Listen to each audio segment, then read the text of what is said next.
Former President Donald Trump's attorney Alina Habba on Tuesday backed off of a conflict of interest claim against the judge who presided over the E. Jean Carroll defamation trial after Carroll's lawyer threatened to pursue sanctions.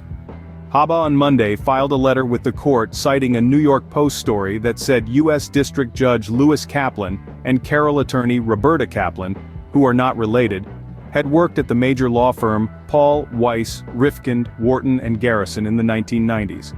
An unidentified former partner at the firm, which employs around 1,000 lawyers, told the Post that Lewis Kaplan had been like her mentor. Habba told the New York Post that the situation was insane and so incestuous. "This is news to us," Habba told the paper on Saturday, a day after the jury in the case hit Trump with an $83.3 million verdict. "We are going to include this in our appeal and take appropriate measures. The fact it wasn't disclosed is an ethics violation." The article included a quote from Roberta Kaplan's spokesman Zach Sawyer, who said while they'd worked at the same large law firm, they overlapped for less than 2 years in the early 1990s. The now judge was a senior partner and she was a junior associate and she never worked for him, Sawyer said.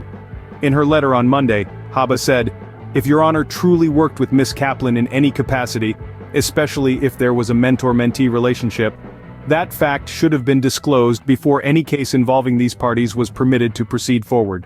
She suggested he had violated the judicial code of conduct and that she might use the allegation as ammunition in a request for a new trial. She noted she'd had many clashes with the judge during the trial, and another last year, and said he'd been overtly hostile towards defense counsel. Her letter suggested the conflict might have something to do with his rulings, tone and demeanor.